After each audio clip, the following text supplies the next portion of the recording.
Ate Bani, Mang Hernan, pasensya na po talaga kayo, hindi ko siya nailigtas.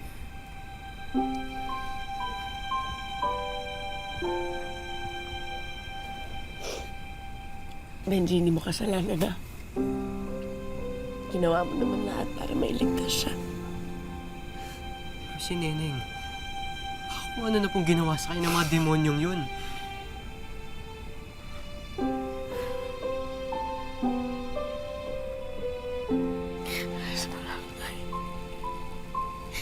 Saan ka pupunta? Kailangan ko pumunta sa police station, tay. Kailangan ko po siguraduhin na meron po silang ginagawa.